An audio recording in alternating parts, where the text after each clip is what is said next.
Let me ask you something gently, like an old friend would over a slow cup of tea. Have you ever walked into your home, closed the door behind you, and exhaled in a way you didn't even realize you needed to? A kind of peace that only solitude brings? No one asking where the remote is, no one rearranging your perfectly arranged bookshelf, just quiet, just you. If you smiled at that thought, or maybe felt a little seen, then this conversation is for you. Today we're talking about the 6 types of people who are happiest living alone. These are not people who gave up on the world. Oh no. These are people who discovered something better, a world within themselves. We're not here to romanticize loneliness or pretend it's all sunshine and jazz records, but there are people out there, maybe you're one of them, who don't just tolerate living alone, they thrive in it. So whether you've been on your own for years or you're just beginning to explore this chapter of life, let's walk through the 6 beautiful, unique kinds of people who are happiest building a life with the best companion they've ever had, themselves. Number 1, the self-reliant soul, the peaceful planner.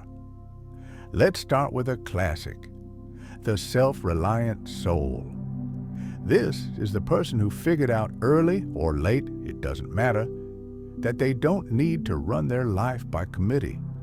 They know what time they want dinner, they know how they want their towels folded, and they most certainly don't want to debate whether cilantro belongs in the salad.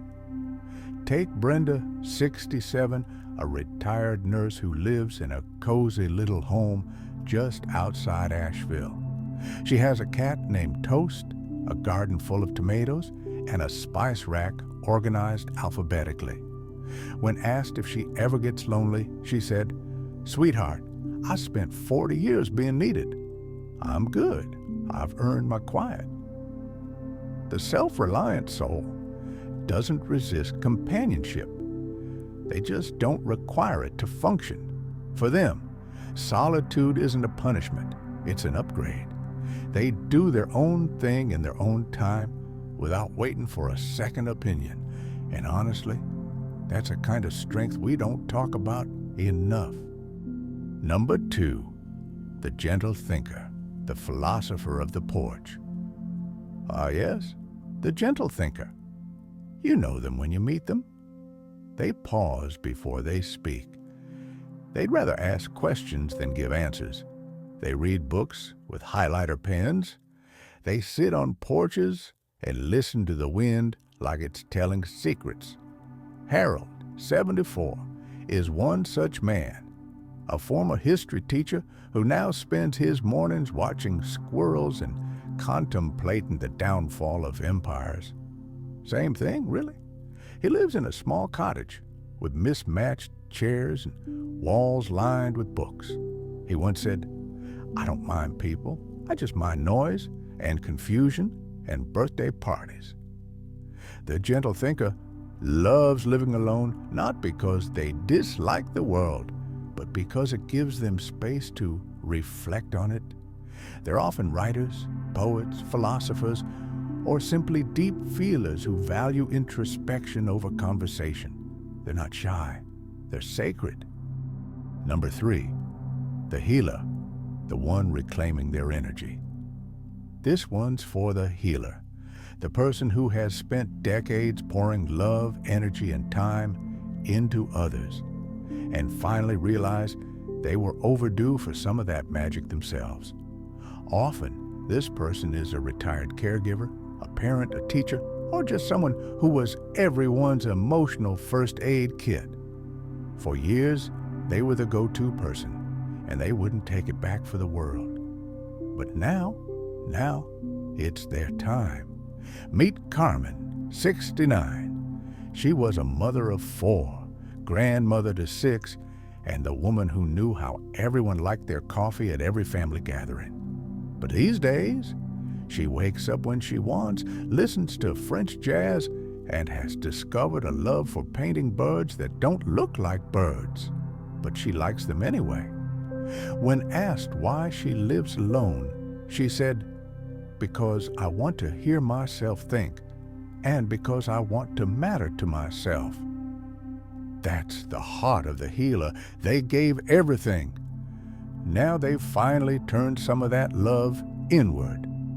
And it's a beautiful thing to witness. Number 4, the late bloomer, the quiet explorer. Now, here's a surprising one. The late bloomer.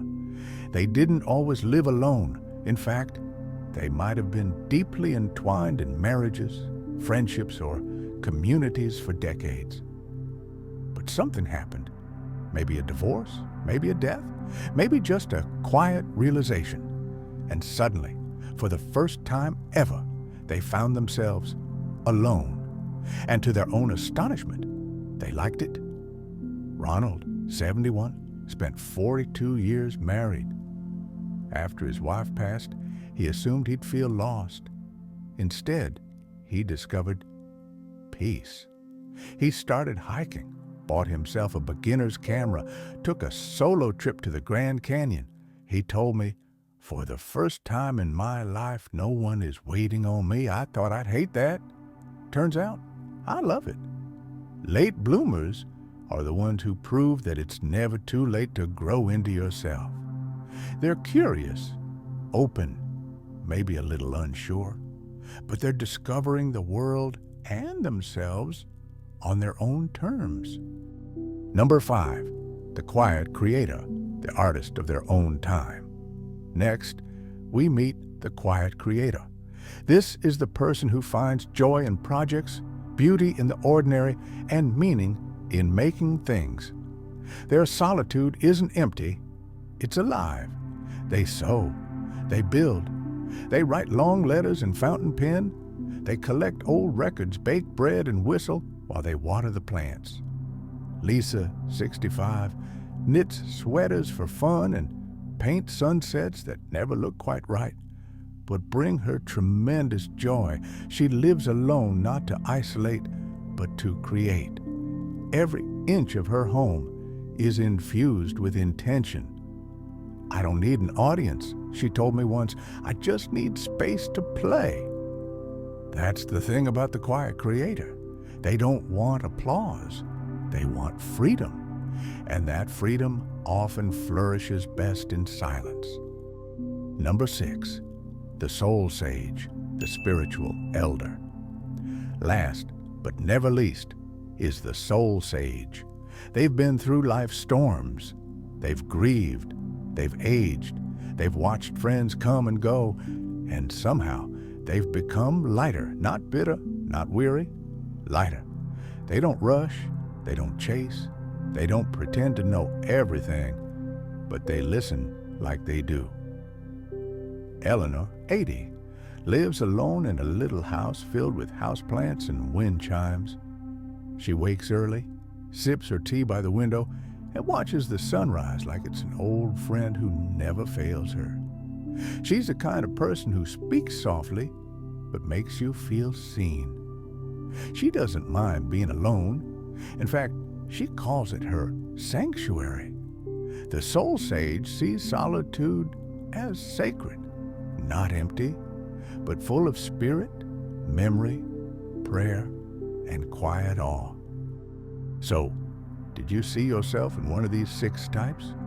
Maybe you're the self-reliant soul, thriving in your rhythms. Maybe the gentle thinker, chasing depth and quiet. Or the healer, finally giving yourself the care you always gave. You could be the late bloomer, discovering freedom in your own presence.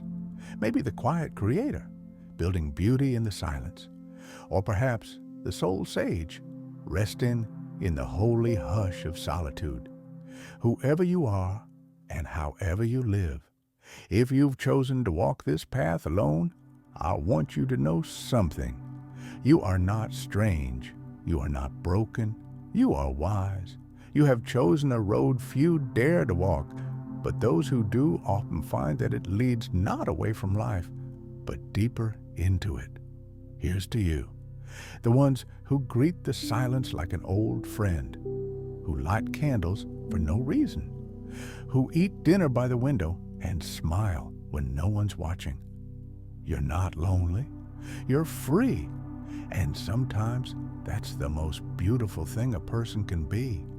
If you enjoyed this journey into timeless wisdom, don't forget to like, subscribe, and share it with someone who needs a little reminder that the good life is often the simple one.